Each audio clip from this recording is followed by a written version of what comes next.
I want to talk about Troy Weaver for a second here and the pressure he's under, or at least that people think he's under right now.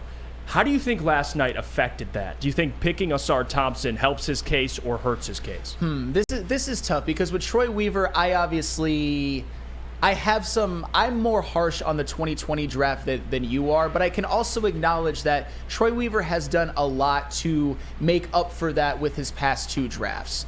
And let me just get this out of the way.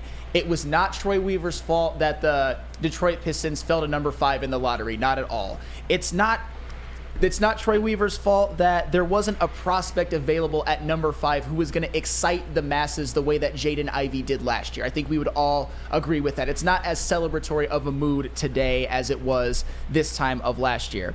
And it's not Troy Weaver's fault that his prize pick and Cade Cunningham and their best player missed 70 games last season.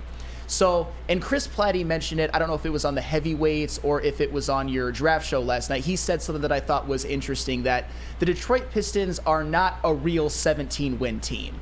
They're actually much better than that. They just were missing their best player last year. And if any team was missing their best player, they would obviously suffer for that. Yes. But the reality of the situation is, all of that aside, the Detroit Pistons had the worst record in the NBA last year. They have won 60 games in 3 seasons with Troy Weaver at the helm. So there is pressure, at least for Ausar Thompson and Marcus Sasser, I think, to be contributing NBA players relatively quickly, and for that to translate into wins, because at some point, you can't rebuild forever. You can't have another season where they're winning 20, 22, 25 games, and we're talking about the lottery again next year. So there definitely is pressure. You can't keep stacking up these terrible losing seasons forever. We can excuse a lot of it or make reasons for a lot of it, but I think this season and even continuing into this offseason is huge for Troy Weaver. They need to take a step. We need to see tangible